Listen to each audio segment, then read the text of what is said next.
Nagkataasan ng boses at muntikan pang magsuntukan sina Senators Mig Zubiri at Alan Peter Cayetano. Nagkainitan sila nang biglang palutangin ni Cayetano ang resolusyon tungkol sa karapatang bumoto ng 10 barangay na dating sakop ng Makati City pero tagig na ngayon. Nasa frontline ng balitang niya, si Mayan Los Baños. Huwag mo ako sigawan. Yung beses ka rin nakiusap pa, hanggang doon na. Nag-abroad ka ba eh. Anong gusto mo? Anong gusto mo? Oh. Yan ang nagva-viral ngayong sigawan at hamunan kagabi nila Senator Alan Peter Cayetano at Juan Miguel Zubiri.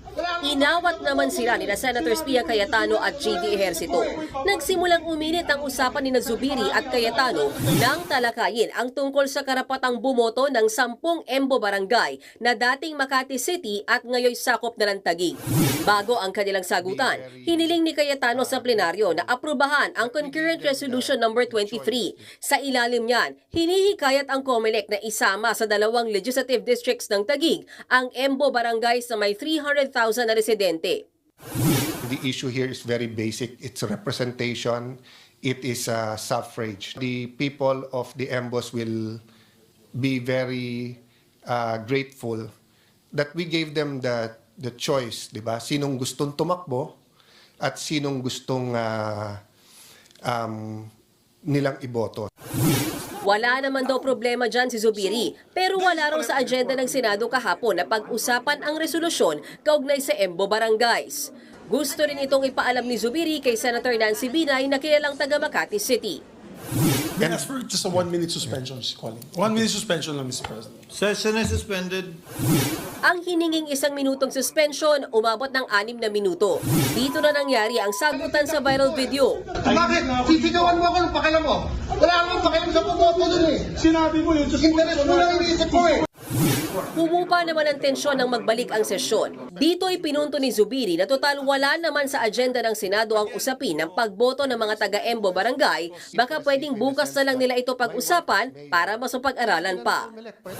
Ang akin lang sana, explain sana sa amin ano itong pag-usapan natin. Yun lang. Biglaan eh. We don't wanna be like other establishments na ano lang tayo, in the midnight hour we're passing measures.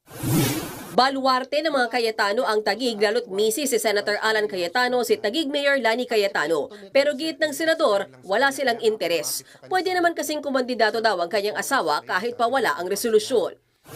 Never po ako nagpalusot ng kahit anong bill sa kahit anong oras. Sabi ko, gusto mo explain? Sabi niya, bukas na. Sabi ko, I don't wanna take the risk.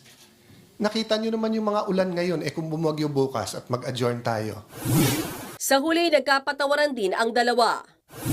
If I raised my voice, it's because, it